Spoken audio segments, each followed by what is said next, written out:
আজকে আমাদের আলোচনার বিষয় বিশ্বনবী সাল্লাল্লাহু আলাইহি ওয়াসাল্লামের মেরাজ। ইংরেজিতে একটা প্রবাদ আছে, time and tide wait for none. সময় এবং নদীর স্রোত কারোর জন্য অপেক্ষা করে না। গত বছর রজব মাসও আমরা পেয়েছিলাম, এবছর রজব পর্যন্ত আল্লাহ তাআলা আমাদেরকে হায়াত দিয়েছেন, এজন্য আরও একবার শুকরিয়া আদায় করি আলহামদুলিল্লাহ। যেমন ধরেন 27শে রজব, এটা খুব প্রসিদ্ধ একটা বিষয় যে 27শে রজবেই এই তারিখেই নবীজির মেরাজ হয়েছে। আপনারা কি বলেন, এই তারিখে হয়েছে? আমাদের সমাজে এটা প্রসিদ্ধ, সবাই আমরা মনে করি 27শে রজব নবীজির মেরাজ হয়েছে। কিন্তু এই বিষয়টা নিয়ে মুহাদ্দিসিনে কেরামের মধ্যে যারা বাহরুল উলুম, যাদের এলেমের সাগর, যারা আপনি আমি তো তাদের সামনে একটা পিঁপড়ার সমান এলেমও রাখি না, তো তাদের মধ্যেই মতনৈক্য আছে প্রচণ্ড রকমের যে নবীজির মেরাজ কেউ কেউ বলেন রবিউল সানিতে হয়েছে, কেউ কেউ বলেন রবিউল আউয়ালে হয়েছে, আবার কোনো কোনো মুহাদ্দিসিনে কেরাম বলেন রমজান মাসে হয়েছে, আবার কোনো কোনো মুহাদ্দিসিনে কেরাম বলেন নবীজির মেরাজ রজব মাসে হয়েছে, আবার কোনো কোনো মুহাদ্দিসিনে কেরাম বলেন নবীজির মেরাজ শাবান মাসে হয়েছে। আল্লাহ রাব্বুল আলামিন বলেছেন, অর্থাৎ এই মাসে তোমরা যুদ্ধ বিগ্রহ করো না এবং গুনাহ করো না, জেনাবে বিচার করো না, সুদ খেও না, ঘুষ খেও না। এখন প্রশ্ন আসতে পারে, হুজুর 12 মাসের মধ্যে 4টা মাস আল্লাহ তাআলা গুনাহ করতে নিষেধ করেছেন, বিশেষ করে তাগিদ দিয়ে আল্লাহ তাআলা বলেছেন এই 4 মাসের মধ্যে গুনার ধারে কাছেও তোমরা যেও না। ফালা তাজলিমু ফিহিন্না আনফুসাকুম, কে বলেছেন? আল্লাহ বলেছেন। তাহলে যেই আল্লাহ তাআলা বলেছেন গুনার ধারে কাছেও যাইও না, সেই মাসে যদি আমরা 27শে রজব আমরা একেবারে সম্মিলিত বেদাত নামের ইবাদত করি, এটা কি গুনাহ হবে কিনা বলেন? ফালা তাজলিমু ফিহিন্না আনফুসাকুম, আল্লাহ বলেছেন তোমরা নিজেদের প্রতি জুলুম করো না, মানে তোমরা গুনাহ করো না, সীমা লঙ্ঘন করো না। তারপরে এই মাসের মধ্যে তোমরা মোবাইল, ইউটিউব, ফেসবুক সহ আরও যত কিছু আছে গুনাহ যেটার মাধ্যমে হয়, এই গুনাহগুলি তোমরা গত মাসে যেরকম করছো এই মাসগুলিতে একটু কমায়া করো, অথবা করোই না। আল্লাহ তাআলা ডাইরেক্ট নিষেধ করেছেন করো না। তাহলে এই মাসে আমরা কি করব? 1 নাম্বার গুনাহ ছাড়তে হবে। কার নির্দেশ? আল্লাহর নির্দেশ। এই 4টা মাস যে হারাম মাস, নাম শুনবেন কোন কোন মাস? আল্লাহর হাবিব সাল্লাল্লাহু আলাইহি ওয়াসাল্লাম হাদিসের মধ্যে বলেন 3টা মাস ধারাবাহিক, জিলকত, জিলহজ, মুহররম, এই 3টা মাসে খবরদার গুনাহ করা যাবে না, এবং অন্যান্য মাসে তো করা যাবেই না। এই 3 মাসে আরও সতর্ক থাকতে হবে। আর একটা মাস হচ্ছে রজব মাস।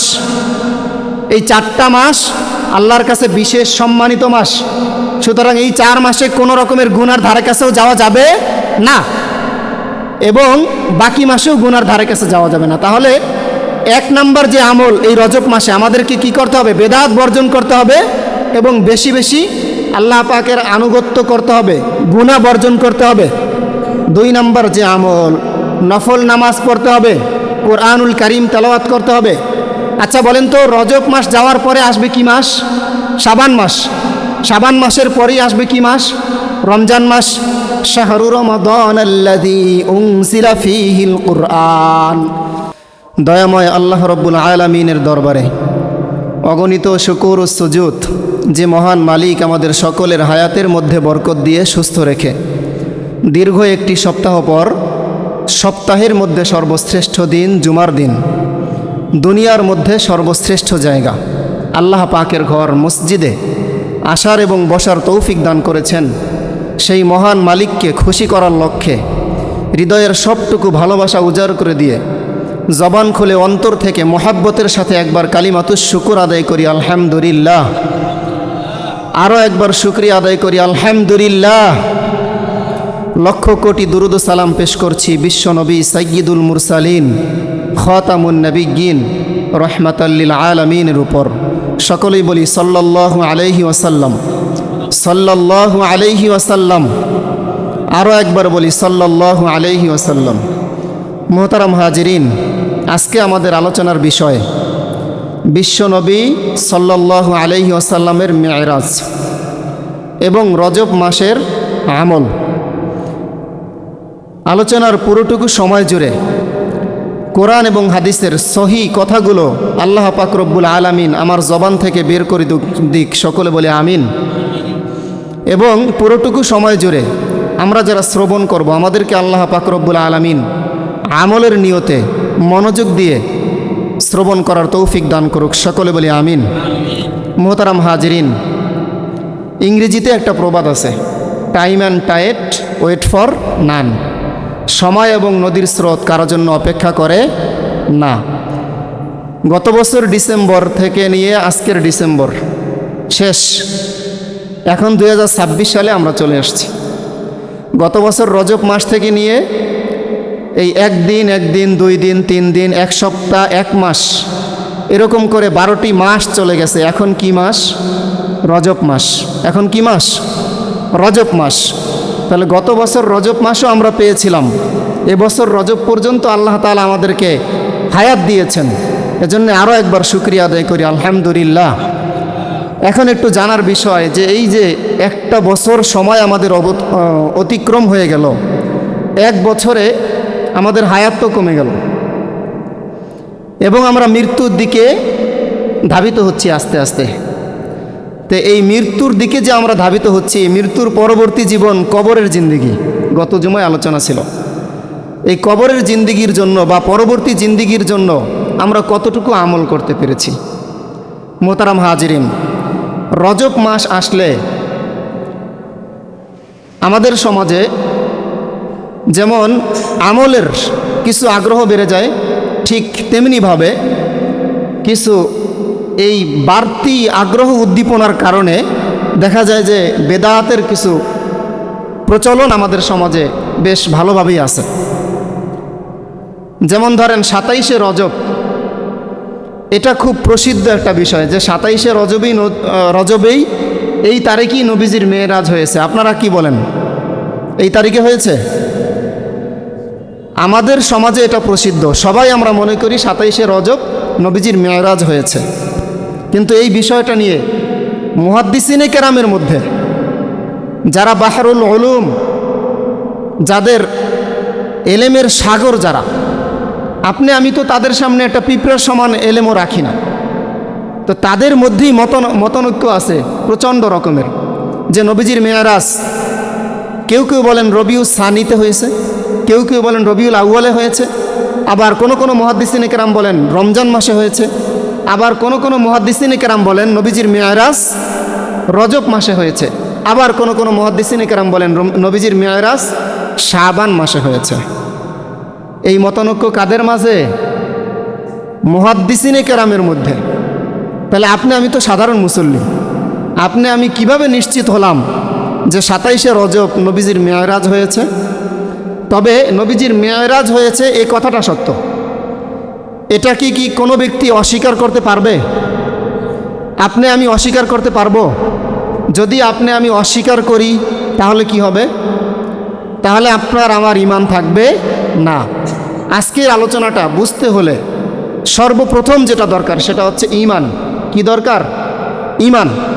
কারণ আজকের আলোচনায় নবীজির মেরাজ, এটা স্বাভাবিকের তুলনায় স্বাভাবিক আমাদের বিবেকে আসবে না যে কিভাবে এক রাতের মধ্যে এই মক্কা থেকে ফিলিস্তিনের জেরুজালেম বাইতুল মাকদিস পর্যন্ত গেলেন, আবার সেখান থেকে 7 আসমান পাড়ি দিয়ে সিদরাতুল মুনতাহা পাড়ি দিয়ে আবার আরশে আজিম পর্যন্ত আল্লাহ তাআলার সাথে কথোপকথন করে আল্লাহর নবী সাল্লাল্লাহু আলাইহি ওয়াসাল্লাম ফজরের নামাজের আগেই আবার কিভাবে মক্কা শরীফের মধ্যে চলে আসলেন, এই বিষয়টা বুঝতে হলে সর্বপ্রথম যেটা লাগবে সেটা কি?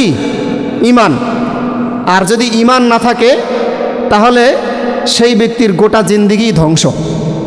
আমরা যারা মুসলমান, আমরা যারা ঈমানদার দাবি করি, কোরআন এবং হাদিসের, কোরআনুল কারীমের একটা আয়াতকে আমরা অস্বীকার করতে পারবো? শক্তি আছে? শক্তি নাই।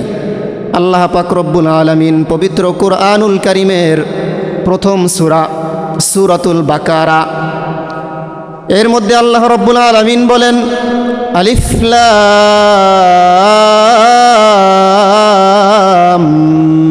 মিম যালিকাল কিতাবু লা রাইবা ফীহি হুদাল লিল মুত্তাকিন। আলিফ লাম মিম। এই আয়াতের অর্থ বিশ্ব নবীজি পর্যন্ত জানতেন না, এটার অর্থ একজন জানেন, চিল্লাইয়ে বলতে হবে, তিনি কে? আল্লাহ তাআলাই জানতেন। এটাকে বলে হরফে মুকাত্তাআত। এই হরফে মুকাত্তাআত যত আছে কোরআন শরীফের মধ্যে, হরফে মুকাত্তাআতের অর্থ শুধুমাত্র একজন জানেন, তিনি কে? আল্লাহ রাব্বুল আলামিন জানেন। দ্বিতীয় নাম্বার আয়াত সূরাতুল বাকারা, যালিকাল কিতাবু লা রাইবা ফীহি। এটা এমন একটি কিতাব, এই কিতাবের মধ্যে কোনো রকমের সন্দেহ নাই। হুদাল লিল মুত্তাকিন, আর এটা হচ্ছে মুত্তাকিনদের জন্য হেদায়েত স্বরূপ। যারা মুত্তাকি শুধুমাত্র তারাই এই কিতাব পড়ে হেদায়েত প্রাপ্ত হবে। আর যারা মুত্তাকি কাকে বলে? যে ব্যক্তি আল্লাহ তাআলাকে ভয় পায়, তাকওয়াবান যারা, তারাই শুধুমাত্র এই কিতাব পড়ে হেদায়েত প্রাপ্ত হবে। তো বিশ্বনবী সাল্লাল্লাহু আলাইহি ওয়াসাল্লামের এই মেরাজ উপলক্ষে রজব মাস যখন আসে, তখন আমাদের সমাজে বর্তমান সময়ে তো এই ইনফরমেশন সায়েন্সের জমানায়, টেকনোলজির জমানায় আমরা অনেক এই ওয়াজ মাহফিল ইউটিউবের মাধ্যমে শুনতে পাই, পবিত্র কোরআনুল কারীমের তাফসির শুনতে পাই, অথবা বর্তমান জমানায় অনেক কিতাব বের হয়েছে, এখান থেকে আমরা কোরআনুল কারীমের বিভিন্ন ব্যাখ্যা বিশ্লেষণ জানতে পাই, ইসলামের বিধান বিধিবিধান সম্পর্কে জানতে পাই। কিন্তু আগের জমানায়, আজ থেকে নিয়ে 50 বছর আগে বা 100 বছর আগে, মানুষ ওই যে মকসুদুল মুমিন এবং আমলে নাজাত এই ধরনের কিছু কিতাব ছিল, এই কিতাব থেকে মানুষ দিন সম্পর্কে জানত। এই সকল কিতাবসমূহের মধ্যে সহিহ হাদিসও ছিল, আবার কিছু জাল হাদিসও ছিল। এই জাল হাদিসের মধ্যে বিভিন্ন রকমের ফজিলত সম্পর্কে বর্ণনা ছিল। তো এই রজব মাস উপলক্ষে শবে কদরের মতন মর্যাদা দেওয়া হতো এই 27শে রজনীকে, 27শে রজবকে শবে কদরের মতন মর্যাদা দেওয়া হতো। এই ধরনের বানোয়াট কিছু কিচ্ছা কাহিনী আমলে নাজাত এবং ওই যে মুকসুদুল মুমিনিন এই ধরনের কিতাবের মধ্যে পাওয়া যায়। কিন্তু বর্তমান জমানায় এই বুখারী শরীফের বাংলা ব্যাখ্যা বের হয়েছে, কোরআনুল কারীমের বিভিন্ন তাফসির গ্রন্থ বের হয়েছে, যার কারণে আমরা এই কোরআনুল কারীমের সঠিক অর্থ এবং তথ্যগুলো আমরা জানতে পাই। তো ভাই, এসব এই যে বানোয়াট কিচ্ছা কাহিনীর মধ্যে এই যে ফজিলতের কথা লেখা ছিল, এখানে ফজিলতের কথা যদি আমি বলতে যাই, তাহলে কি আমার বলতে হবে না যে নবীজি বলছেন? নবীজি বলছেন যদি 2 রাকাত নামাজ পড়া হয় তারপরে অমুক অমুক সূরা দিয়ে, তাহলে এই সওয়াব। তাহলে আগে তো আমার নবীজির নাম বলতে হবে, কি বলেন? তাহলে যেই বিষয়টা নবীজি বলেন নাই, এই বিষয়ে যদি কোনো ব্যক্তি বানাইয়া বলে, তার ব্যাপারে রাসূল করিম সাল্লাল্লাহু আলাইহি ওয়াসাল্লাম বলেন, মান কাযাবা আলাইয়া মুতাআম্মিদান ফালইয়াতাবাওয়া মাকআদাহু মিনান নার। যে ব্যক্তি আমি রাসূলের উপরে মিথ্যা আরোপ করলো, যেই কথাটা আমি বলি নাই এরকম একটা কথা আমার নামে বানাইয়া বলল, সে যেন তার স্থানটাকে জাহান্নামের মধ্যে করে নেয়। নাউযুবিল্লাহি মিন যালিক। তাহলে মন গড়া কোনো হাদিস বলা যাবে? বলেন, বলা যাবে না। যদি নবীজির নামে কোনো ব্যক্তি মিথ্যা কথা বলে, তাহলে তার স্থান হবে কোথায়? জাহান্নামে। তো ভাই, এই যে মেরাজের ঘটনা, যখন রাসূল করিম সাল্লাল্লাহু আলাইহি ওয়াসাল্লাম দ্বীনের দাওয়াত দিতেছিলেন মক্কার জমিনে, তখন রাসূলের 2 জন বন্ধু ছিলেন। একজন ছিলেন আবু তালেব, তার চাচা, নাম শুনেছেন? আর একজন ছিলেন বিবি খাদিজা রাদিয়াল্লাহু তাআলা আনহা। এই 2 জন অল্প দিনের সময়ের ব্যবধানে 2 জনই মারা গেছেন। রাসূল করিম সাল্লাল্লাহু আলাইহি ওয়াসাল্লামের মনটা খুব ভারাক্রান্ত, খুবই ভারাক্রান্ত। আবু তালেব কেমন ছিলেন? আবু তালেব কিন্তু ইমানদার ছিলেন না, সে কিন্তু ঈমান আনে নাই। কিন্তু আবু তালেব রাসূলের ব্যাপারে ঘোষণা দিয়েছিলেন, হে মুহাম্মদ, তোমার উপরে তোমার আল্লাহ যেই বিধান নাজিল করে, এই বিধানকে তুমি যথাযথভাবে সমাজের মধ্যে ছড়িয়ে দাও, দাওয়াত দাও। তোমাকে আল্লাহ তাআলা যেই কাজ দিয়েছেন এটা তুমি সঠিকভাবে পালন করো। আমি আবু তালেব বেঁচে থাকাকালীন সময়ে আমার দেহের ভিতরে এক ফোঁটা নিঃশ্বাস যদি থাকে তাহলে এই তুমি মুহাম্মাদের উপরে একটা কাঁটার আঁচড় লাগাইতে পারে এমন বাপের বেটা মক্কার জমিনে নাই। এরকমভাবে ঘোষণা দিয়েছিলেন। তাহলে একটু চিন্তা করেন, আল্লাহ তাআলা যদি চান ইসলাম বিদ্বেষীর মাধ্যমেও আল্লাহ তাআলা ইসলামের খেদমত নিতে পারেন। আবু তালেব ইসলাম বিদ্বেষী ছিলেন না, আল্লাহ তাআলাকে জানতেন যে আল্লাহ সত্য, কিন্তু আল্লাহর উপর ঈমান আনে নাই। জানতেন যে মুহাম্মদ আমার ভাতিজা, সে সত্যিই আল্লাহ পাকের নবী, এটা জানার পরেও সে জানতেন কিন্তু ঈমান আনেন নাই। তাহলে আমাদের সমাজে বর্তমানে একটু তাকালে দেখা যায় অনেক ইসলাম বিদ্বেষীর মাধ্যমেও আল্লাহ তাআলা ইসলামের খেদমত নেয়, কিন্তু তার নসিবে ইসলাম বা ঈমান জোটে না। তো এরকম একজন মানুষ আবু তালেব মারা যাওয়ার পরে রাসূল করিম সাল্লাল্লাহু আলাইহি ওয়াসাল্লামের অন্তরটা খুব ভারাক্রান্ত ছিল।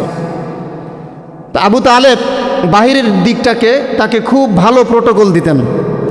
বাহিরের দিকে যদি কোনো ব্যক্তি গ্যাঞ্জামের মধ্যে থাকে, বিপদের মধ্যে থাকে, ঘরে আসার পরে যদি সে একটু সান্ত্বনামূলক বাণী পায়, তখন তার মনে হয় যেন একটা নিরাপদ আশ্রয়স্থলে সে আসছে। এই কাজটা করতেন বিবি খাদিজা রাদিয়াল্লাহু তাআলা আনহা। বিবি খাদিজা রাদিয়াল্লাহু তাআলা আনহার ব্যাপারে আল্লাহর হাবিব সাল্লাল্লাহু আলাইহি ওয়াসাল্লাম বললেন যে ইন্নী কদ রুজিকতু হুব্বাহা। এই বিবি খাদিজা রাদিয়াল্লাহু তাআলা আনহার ভালোবাসাকে আল্লাহ তাআলা আমার রিজিক হিসাবে দান করেছেন। সুবহানাল্লাহ। খাদিজা রাদিয়াল্লাহু তাআলা আনহা তাকে সাহস যোগাতেন যে আল্লাহর হাবিব আপনার উপরে তায়েববাসীরা বুঝতেছে না, যার কারণে আপনাকে অত্যাচার করতেছে, নির্যাতন করতেছে, কিন্তু আপনি তো বিশ্ব নবী, আপনার উপরে আল্লাহ তাআলা যে বিধান বাস্তবায়ন করেছেন, যে বিধান নাজিল করেছেন, এই বিধানের দাওয়াত আপনি মক্কার জমিনে ছড়িয়ে দেন, আমি খাদিজা আপনার পাশে আছি। বিবি খাদিজার ব্যাপারে আল্লাহর হাবিব সাল্লাল্লাহু আলাইহি ওয়াসাল্লাম বলেছেন যে বিবি খাদিজা যদি বেঁচে থাকতো তাহলে আমি মুহাম্মদ সাল্লাল্লাহু আলাইহি ওয়াসাল্লাম কখনো দ্বিতীয় স্ত্রী গ্রহণ করতাম না। বিবি খাদিজাকে আল্লাহর হাবিব সাল্লাল্লাহু আলাইহি ওয়াসাল্লাম এত ভালোবাসতেন। এই বিবি খাদিজার যখন ইন্তেকাল হলেন, আবু তালেবের ইন্তেকাল, তায়েববাসীর যন্ত্রণা, কাফেরদের অত্যাচার, বিভিন্ন অত্যাচারে কোন ঠাসা হয়ে বিশ্বনবী সাল্লাল্লাহু আলাইহি ওয়াসাল্লামের হৃদয়টা একেবারে ভেঙে গেছে। তার কাছে মনে হচ্ছিল তিনি মনে হয় যেন একেবারে একা হয়ে গেছেন। তাহলে আপনার আমার অন্তরের খবর গোটা পৃথিবীর কোনো ব্যক্তি যদি না জানে, একজন জানেন, তিনি কে? আল্লাহ তাআলা।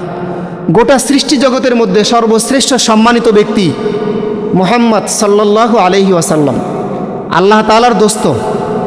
আল্লাহ পাকের দোস্তের মনটা খারাপ আল্লাহ তাআলা কি জানেন কি জানেন না বলেন তো? জানেন। যখন আল্লাহ রব্বুল আলামিন দেখলেন আমার হাবিব আমার দোস্তের মনটা বড় খারাপ, এই খারাপ মনটাকে ভালো করার জন্য আল্লাহর হাবিব আল্লাহ তাআলা রব্বুল আলামিন মেরাজের ব্যবস্থা করলেন। মেরাজের মাধ্যমে আল্লাহ পাকের সাথে সান্নিধ্য লাভ, এটার ব্যবস্থা করলেন।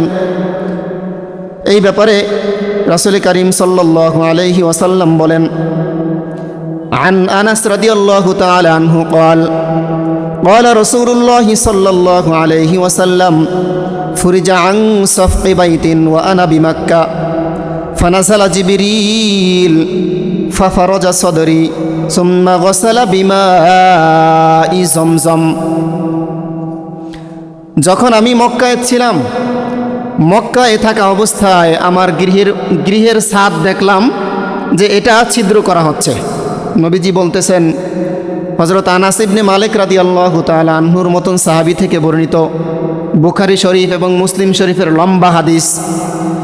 নবীজি বলতেছেন যে আমি দেখলাম মক্কায় যখন আমি ছিলাম তখন আমার গৃহের ছাদ উন্মুক্ত করা হচ্ছে।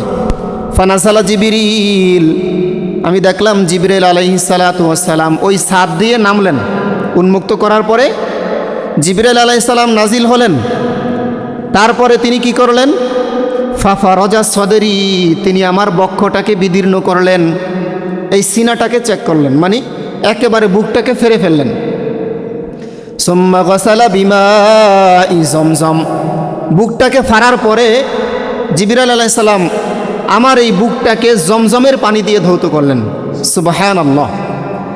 এটাকে বলা হয় শাক্কে সদর। কি বলা হয়? শাক্কে সদর। রাসূল করিম সাল্লাল্লাহু আলাইহি ওয়াসাল্লামের শাক্কে সদর হয়েছে 3 বার। গোটা জীবনে কতবার? 3 বার। একবার হালিমাতুস সাদিয়া রাদিয়াল্লাহু তাআলা আনহার গৃহে যখন ছিলেন শিশুবেলায়, তখন খেলতেছিলেন, ওই অবস্থায় তার এই সিনাটাকে চাক করা হয়েছিল, মানে এটাকে ধৌত করা হয়েছিল ফেরে, যেটাকে বলা হয় ওপেন হার্ট সার্জারি মেডিকেল সায়েন্সের ভাষায়। এই ওপেন হার্ট সার্জারির আবিষ্কারটা হয়েছে ওখান থেকেই, যে বিশ্বনবী সাল্লাল্লাহু আলাইহি ওয়াসাল্লামের ওপেন হার্ট সার্জারি হয়েছে, তিনি তো মারা যান নাই।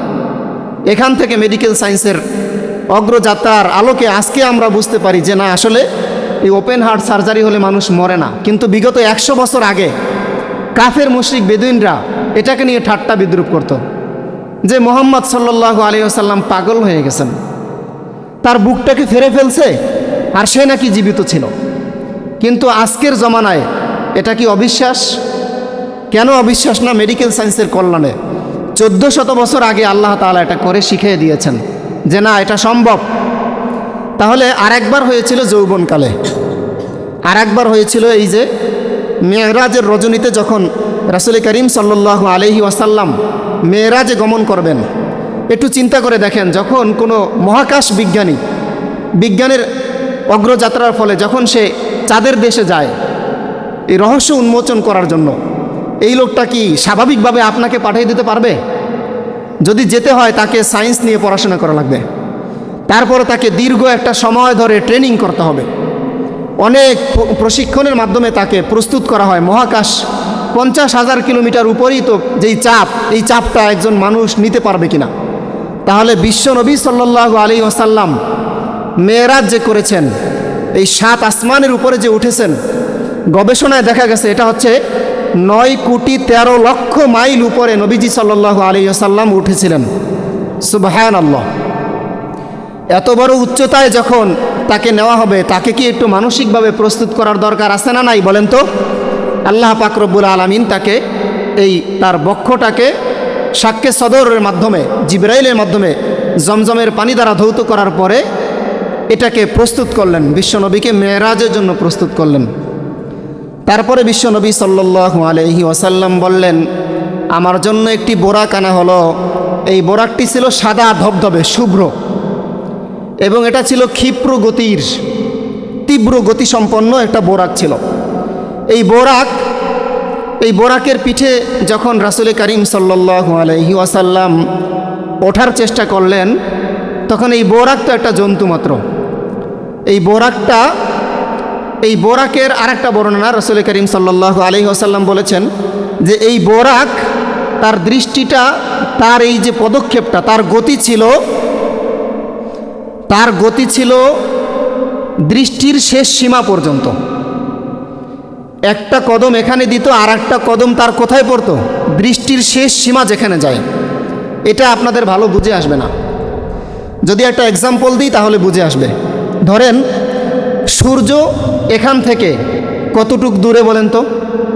9,13,00,000 মাইল দূরে সূর্য।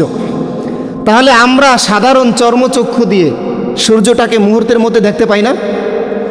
আমাদের সাধারণ চর্মচক্ষুর দূরত্ব যদি হয় 9,13,00,000 মাইল দূরে, তাহলে এই বোরাকের দূরত্ব ছিল দৃষ্টিসীমার বাহিরে, দৃষ্টিসীমার শেষ পর্যন্ত। একটু চিন্তা করলেই বোঝা যাবে যে এই বোরাক তাহলে কতটা ক্ষিপ্র গতির ছিল। তো এই বোরাক যখন রাসূল করিম সাল্লাল্লাহু আলাইহি ওয়াসাল্লাম এই বোরাকের পিঠে চড়লেন, চড়ার সময় এই বোরাকটা একটু নাড়াচাড়া করে উঠল। জিবরাইল আমিন আলাইহিস সালাতু ওয়াস সালাম বোরাকটাকে ধমক দিলেন, হে বোরাক, তুমি কি জানো তোমার পিঠের উপরে কে উঠতেছেন? গোটা সৃষ্টি জগতের মধ্যে সর্বশ্রেষ্ঠ সম্মানী ব্যক্তি, যার উপরে কোনো সম্মানিত ব্যক্তি নাই, আল্লাহ তাআলার পরে যে ব্যক্তি সর্বোচ্চ সম্মানিত ব্যক্তি, এমন একজন সম্মানিত ব্যক্তি তোমার পিঠে উঠতেছেন। এর মতন সম্মানিত ব্যক্তি কোনো দিন তোমার পিঠে ওঠে নাই। এই কথা শোনার পর বোরাক ভয়ে কাঁপতেছিল এবং ঘামাই গেছে। এরপরে রাসূল করিম সাল্লাল্লাহু আলাইহি ওয়াসাল্লাম বোরাকের পিঠে উঠলেন। বোরাকের পিঠে ওঠার পরে মুহূর্তের মধ্যেই তারা ফিলিস্তিনের জেরুজালেমের বাইতুল মাকদিসে চলে আসছেন। বাইতুল মুকাদ্দিসে আসার পরে জিবরাইল আমিন আলাইহিস সালাতু ওয়াস সালাম বোরাকের পিঠ থেকে নামার পরে একটা পাথরের উপরে আঘাত করলেন তার আঙ্গুল দিয়ে। আঘাত করার পরে ওই পাথরটা একটা ছিদ্র হলো। এটা হলো ওই ঐতিহাসিক পাথর যেই পাথরের মধ্যে সমস্ত আম্বিয়া আলাইহিস সালাতু ওয়াস সালামগণ তাদের জন্তুগুলা বাঁধতেন। এটা সেই ঐতিহাসিক পাথর। সেই পাথরের মধ্যে এই বোরাকটাকেও বাঁধলেন। বাঁধার পরে জিবরাইল আমিন এবং আল্লাহর হাবিব সাল্লাল্লাহু আলাইহি ওয়াসাল্লাম বাইতুল মুকাদ্দিসের মধ্যে প্রবেশ করলেন। প্রবেশ করার পরে তারা দুই রাকাত সালাত সুন্নাত নামাজ আদায় করলেন। এই সুন্নাত নামাজটা আদায় করেছেন, ওখানে ছিলেন মুসা নবী এবং ইব্রাহিম আলাইহিস সালাতু ওয়াস সালাম এবং আসমানের আরও অন্যান্য আম্বিয়া আলাইহিস সালাতু ওয়াস সালামগণ ছিলেন। তাদের সামনে বিশ্ব নবী সাল্লাল্লাহু আলাইহি ওয়াসাল্লাম ইমামুল আম্বিয়াদের যিনি ইমাম, বিশ্ব নবী সাল্লাল্লাহু আলাইহি ওয়াসাল্লাম ইমামতি করলেন। নামাজ শেষ করার পরে বিশ্ব নবী সাল্লাল্লাহু আলাইহি ওয়াসাল্লাম যখন মসজিদ থেকে বের হলেন, জিবরাইল আমিন আলাইহিস সালাতু ওয়াস সালাম একটা পরীক্ষা নিলেন, আল্লাহর হাবিবের পরীক্ষা নিলেন। জিবরাইল মসজিদের দরজায় দাঁড়িয়েছিলেন। তার দুই হাতে দুইটা পাত্র ছিল। একটা পাত্রের মধ্যে ছিল দুধ আর একটা পাত্রের মধ্যে ছিল শরাব বুঝেন তো, মদ। কি ছিল? মদ। শুধুমাত্র এরকম ধরে দাঁড়িয়ে আছেন। তিনি পরীক্ষা করতেছেন মুহাম্মদ সাল্লাল্লাহু আলাইহি ওয়াসাল্লামের বিবেকটা কেমন এটা দেখার জন্য মুহাম্মদ সাল্লাল্লাহু আলাইহি ওয়াসাল্লাম দুধের পাত্রটা গ্রহণ করলেন। জিবরাইল আলাইহিস সালাতু ওয়াস সালাম আল্লাহর হাবিবকে মারহাবা জানালেন, কংগ্রাচুলেশনস আল্লাহর হাবিব, আপনি ভালো জিনিস গ্রহণ করেছেন। আপনি যদি আজকে দুধের পাত্র গ্রহণ না করে আপনি যদি এই শরাবের পাত্রটা গ্রহণ করতেন তাহলে আপনার সমস্ত উম্মত পথভ্রষ্ট হয়ে যেত, একজন উম্মতও হেদায়েত প্রাপ্ত হতো না। যাই হোক, তারপরে তাদের যাত্রা শুরু হলো। জিবরাইল আমিন আলাইহিস সালাতু ওয়াস সালাম এই বোরাকের পিঠে চড়ে আল্লাহর হাবিব সাল্লাল্লাহু আলাইহি ওয়াসাল্লামকে নিয়ে প্রথম আসমানের দিকে রওনা শুরু করলেন। প্রথম আসমানের দরজায় গিয়ে কড়া নাড়লেন। প্রথম আসমানের যে ব্যক্তি প্রহরী ছিলেন এই ফেরেশতা জিজ্ঞাসা করলেন, কে? তিনটা প্রশ্ন করেছে। কয়টা? তিনটা প্রশ্ন করেছে। জিবরাইল আমিন আলাইহিস সালাতু ওয়াস সালাম বললেন, আমি জিবরাইল। তিনি বলেছেন, আপনার সাথে কে? তিনি বললেন, মুহাম্মদ সাল্লাল্লাহু আলাইহি ওয়াসাল্লাম। তারপর আবার জিজ্ঞাসা করা হলো, তাকে কি আপনাকে আনতে পাঠানো হয়েছিল? আসমানের ফেরেশতারা জিজ্ঞাসা করতেছে। কাকে জিজ্ঞাসা করতেছে? সর্বশ্রেষ্ঠ ফেরেশতা জিবরাইল আমিন আলাইহিস সালাতু ওয়াস সালামকে। কার সম্পর্কে জিজ্ঞাসা করতেছে? সর্বশ্রেষ্ঠ নবী, অর্থাৎ সৃষ্টি জগতের সর্বোচ্চ সম্মানিত ব্যক্তি সম্পর্কে। চিন্তা করে দেখেন, যে ব্যক্তি জিজ্ঞাসা করতেছে সে এই দুইজনের চেয়ে সম্মানিত নাকি একটু কম মর্যাদার? সে তো প্রহরী। এখানে একটা বিষয় বোঝার আছে, আমি যত বড় ক্ষমতা সম্পন্ন ব্যক্তি হই না কেন, আমি আরেক লোকের বাসায় যখন যাব তখন আদব হচ্ছে তার অনুমতি গ্রহণ করা। যাই হোক, তাহলে আলোচনা অন্যদিকে চলে যাবে। তো যাই হোক, তাদের জন্য প্রথম আসমানের দরজা খুলে দেওয়া হলো। প্রথম আসমানে প্রবেশ করার পরে মানবকুলের সর্বপ্রথম মানব হযরত আদম আলাইহিস সালাতু ওয়াস সালামের সাথে দেখা হলো। হযরত আদম আলাইহিস সালাতু ওয়াস সালাম বিশ্ব নবী সাল্লাল্লাহু আলাইহি ওয়াসাল্লামকে সালাত সালাম এবং মারহাবা জানানোর পরে তার জন্য কল্যাণের দোয়া করলেন।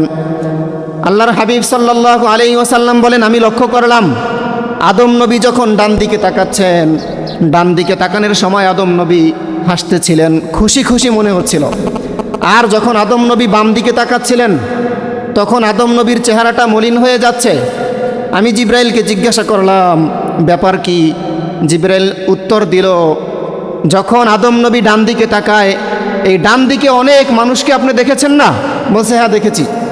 এই মানুষগুলো হচ্ছে আদম নবীর সন্তান, এরা হচ্ছে জান্নাতি মানুষ। এদের দিকে তাকানোর পরে আদম নবীর মনটা খুশি হয়ে যায়, যার কারণে সে হাসি দিচ্ছেন।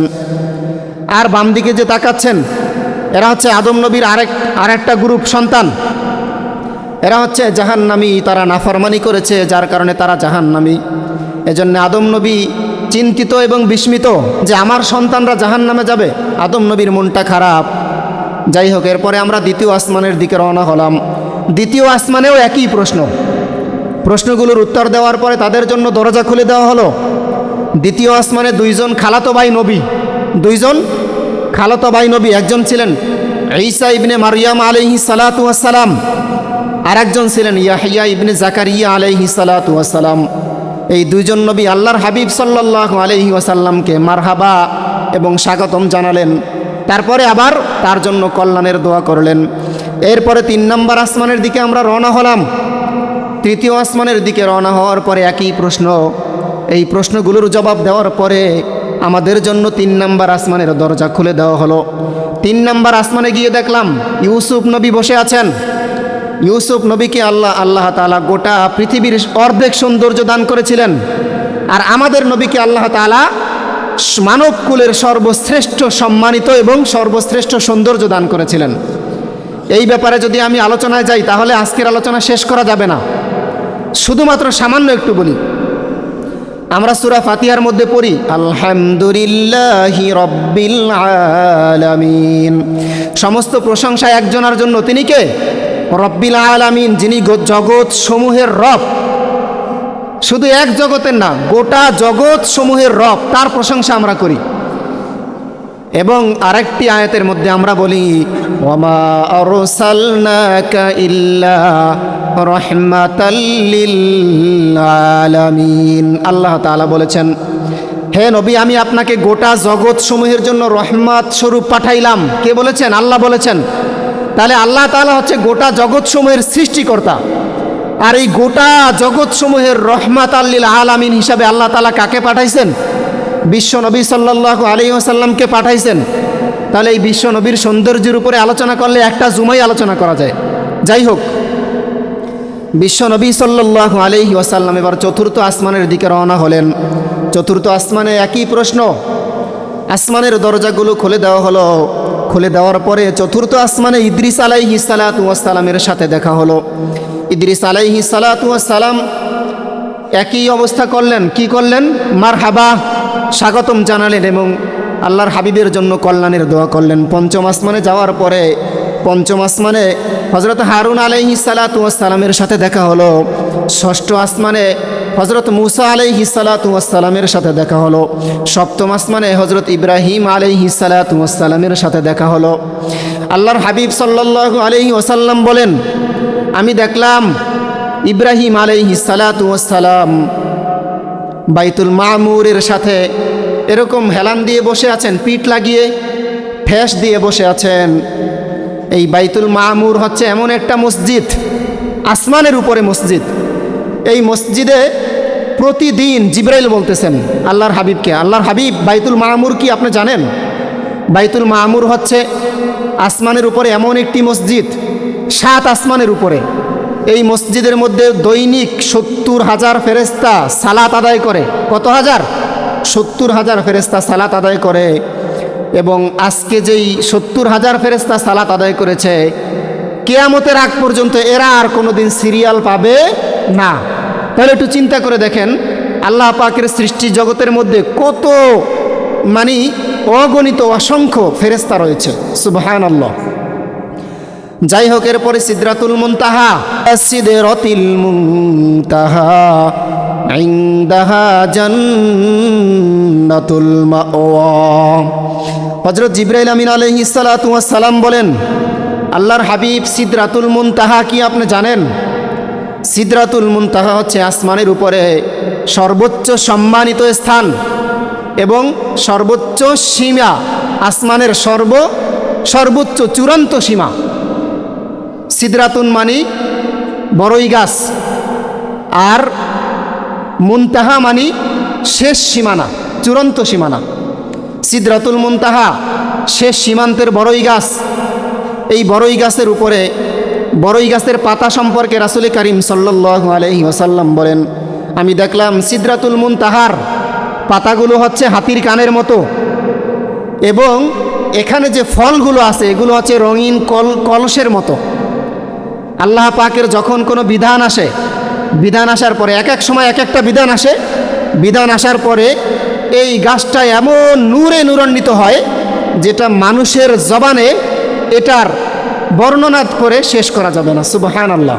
এই কথা বলেছেন বিশ্বনবী যে এমন নূর এখানে ঝমকায় যেটা মানুষের জবানে বর্ণনা করে শেষ করা যাবে না। এই সিদরাতুল মুনতাহায় যাওয়ার পরে জিবরাইল আমিন আলাইহিস সালাতু ওয়াস সালাম বললেন, আল্লাহর হাবিব, এখন আর আমার কোনো ক্ষমতা নাই।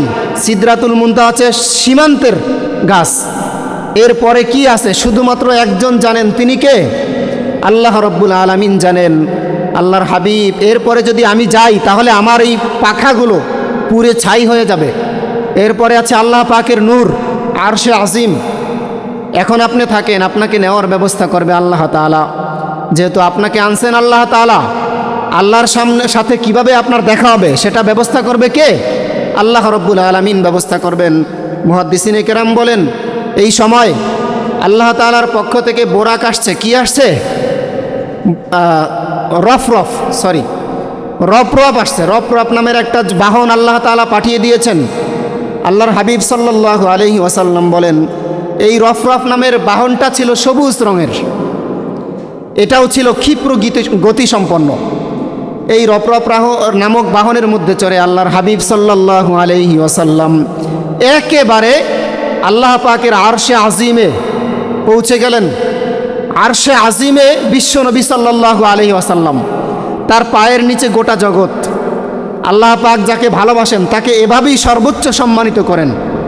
যাই হোক, এখন তারা কতটুকু সামনাসামনি ছিলেন? সূরাতুন নাজমি 27 নম্বর পারায়, সূরাতুন নাজমি 9 নম্বর আয়াতের মধ্যে আল্লাহ রব্বুল আলামিন বলেন, ফাকানা কাবা কাউসাইনি আও আদনা। তারা ছিলেন দুই ধনুকের ব্যবধান ছিল তাদের মধ্যে। কত ধনুক? 2টা ধনুক। ধনুক মানে কি? তীর। তাহলে তীর 2টা যদি হয় তাহলে সর্বোচ্চ 2 ফিট হবে, অথবা 1.5-3 ফিট হবে। ফাকানা কাবা কাউসাইনি আও আদনা, অথবা তার থেকেও কম। কোরআনুল কারীমের মধ্যে আল্লাহ রব্বুল আলামিন বলেন আও আদনা, অথবা তার থেকেও কম। তাহলে এতটা কাছাকাছি আল্লাহ রব্বুল আলামিন গিয়েছিলেন। যাওয়ার পরে আল্লাহর হাবিব সাল্লাল্লাহু আলাইহি ওয়াসাল্লাম আল্লাহ তাআলাকে জানাইলেন, আত্তাহিয়াতু লিল্লাহি ওয়াসসালাওয়াতু ওয়াত-তাইয়্যিবাত। এখন যে ব্যক্তি আমাদের সমাজে বেড়াইতে আসেন, মেহমান হিসাবে আসেন, সে প্রথমে আমাদেরকে সালাম দেয় কিনা? আল্লাহর হাবিব সাল্লাল্লাহু আলাইহি ওয়াসাল্লাম তার দোস্তকে বললেন, আত্তাহিয়াতু লিল্লাহি ওয়াসসালাওয়াতু ওয়াত-তাইয়্যিবাত, যে আমার পক্ষ থেকে সমস্ত প্রশংসা একমাত্র তার জন্য, সমস্ত ইবাদত একমাত্র তার জন্য। লিল্লাহি ওয়াসসালাওয়াতু ওয়াত-তাইয়্যিবাত, সমস্ত পবিত্রতাও তার জন্য, যিনি রব্বুল আলামিন। তারপরে আল্লাহ রব্বুল আলামিন বললেন, জবাব দিলেন। এখন আল্লাহ তাআলার তো একটা জবাব দেওয়ার দরকার আছে। আসসালামু আলাইকা ইয়া আইয়ুহান নাবিয়্যু ওয়া রাহমাতুল্লাহি ওয়া বারাকাতুহু। হে নবী, আপনার উপরে শান্তি বর্ষিত হোক, রহমত আপনার উপরে বর্ষিত হোক। এরপরে বিশ্ব নবী সাল্লাল্লাহু আলাইহি ওয়াসাল্লাম আবার বললেন, আসসালামু আলাইনা ওয়া আলা ইবাদিল্লাহিস সালিহিন, যে শুধুমাত্র আমার উপরে রহমত যেটা আপনি বর্ষণ করলেন, এই রহমতটা আমি আমার উম্মতের উপরেও বর্ষণ করে দিলাম। সুবহানাল্লাহ। এটা শোনার পরে ফেরেশতাগণ বললেন, আশহাদু আল্লা ইলাহা ইল্লাল্লাহু ওয়া আন্না মুহাম্মাদান আবদুহু ওয়া রাসূলুহু। আমরা সাক্ষী সেই নবীর, যিনি আল্লাহ তাআলার বান্দা এবং রাসূল। যাই হোক, এরপরে যখন বিশ্ব নবী সাল্লাল্লাহু আলাইহি ওয়াসাল্লাম আল্লাহ পাকের দিদার থেকে ফিরলেন, ফেরার পথে মুসা নবীর সাথে সাক্ষাৎ। মুসা নবী জিজ্ঞেস করলেন, আল্লাহ তাআলা আপনাকে কি হাদিয়া দিয়েছেন? তখন মুসা নবীর কাছে আল্লাহর হাবিব বললেন, আল্লাহ তাআলা আমাকে 50 ওয়াক্ত নামাজ হাদিয়া দিয়েছেন আমার উম্মতের জন্য।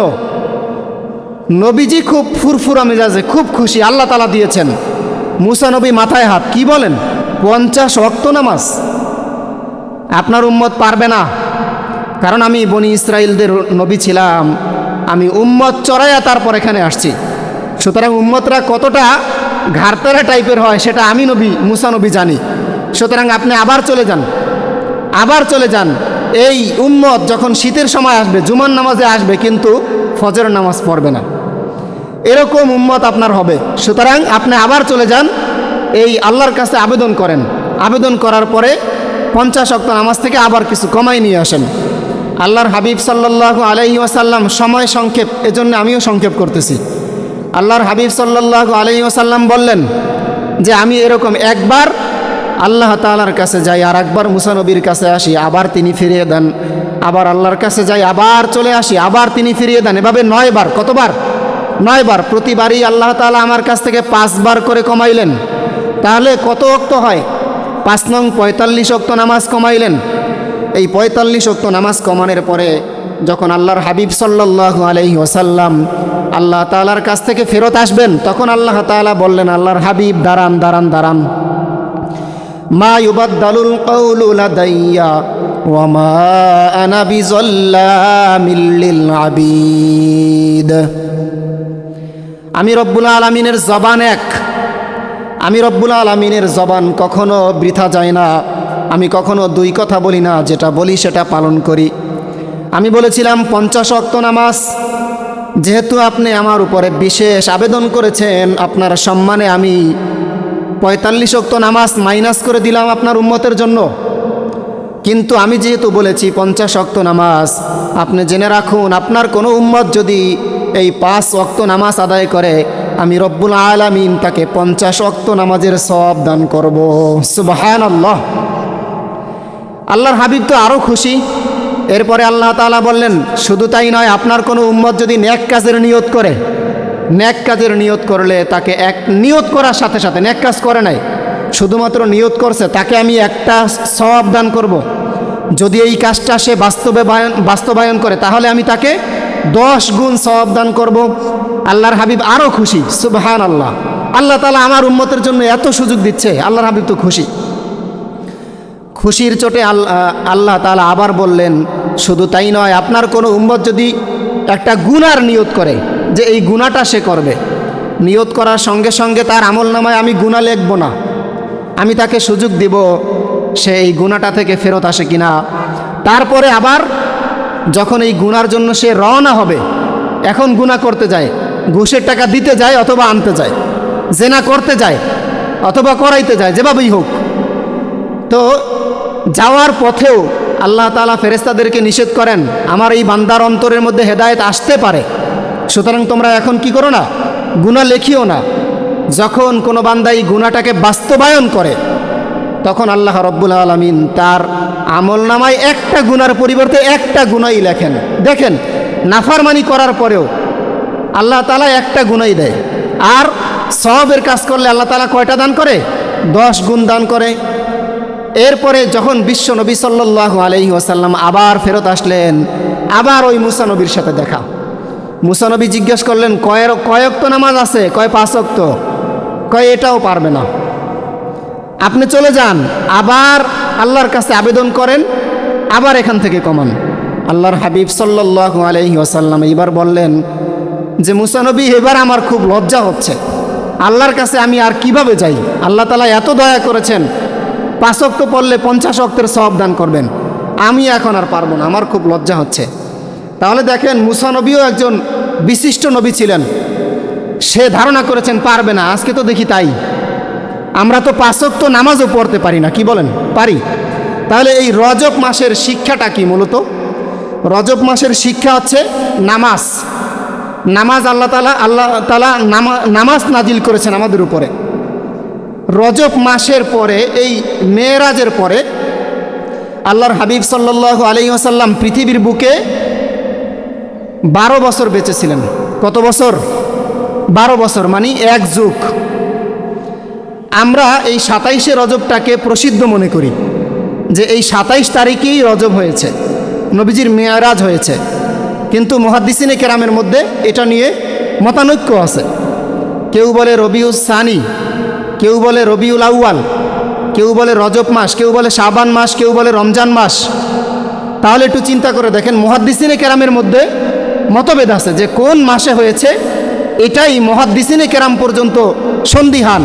আপনি আমি কিভাবে নিশ্চিত যে রজব মাসেই নবীজির মেরাজ হয়েছে? তাহলে আপনি আমি কিভাবে 27শে রজব মসজিদটাকে একেবারে বাসর ঘরের মতন আলোকসজ্জা সাজাই? আচ্ছা বলেন তো, এটা যদি সওয়াবের কাজ হতো, তাহলে বিশ্বনবী এই মেরাজের পরে 12 বছর জীবিত ছিলেন।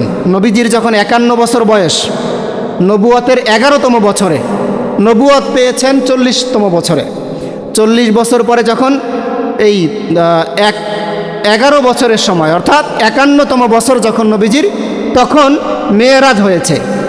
এর পরেও তো নবীজি 63 বছর বয়সে মারা গেছেন, তাহলে 12 বছর বেঁচে ছিলেন। যদি এই 27শে রজবের রাতটা খুব গুরুত্বপূর্ণ হইতো, তাহলে নবীজি কি এটা আমাদেরকে বলতেন না? অবশ্যই বলতেন। সাহাবায়ে কেরাম, খোলাফায়ে রাশেদিন, তারপরে ওলামায়ে মুতাকাদ্দিমিন, মুতাআখিরিন, তাবিঈন, তাবে তাবিঈনদের যুগে এই যে 100 বছর চলে গেল, যদি এটা ফজিলতপূর্ণ রাত হতো, এই আলোকসজ্জা করতে হবে, মসজিদটাকে সাজাইতে হবে, তাহলে তারা কি আমাদেরকে বলতেন না? বলতেন। কিন্তু এখন যদি কোনো ব্যক্তি এটা করে, তাহলে এটা কি সহি হবে নাকি বেদাত হবে? বলেন তো। বেদাত হবে। বুখারী শরীফের হাদিস, উম্মাহাতুল মুমিনিন হযরত আয়েশা সিদ্দিকা রাদিয়াল্লাহু তাআলা আনহা থেকে বর্ণিত, তিনি বলেন, মান আহদাসা ফি আমরিনা হাযা মা লাইসা ফীহি ফাহুয়া রাদ্দুন।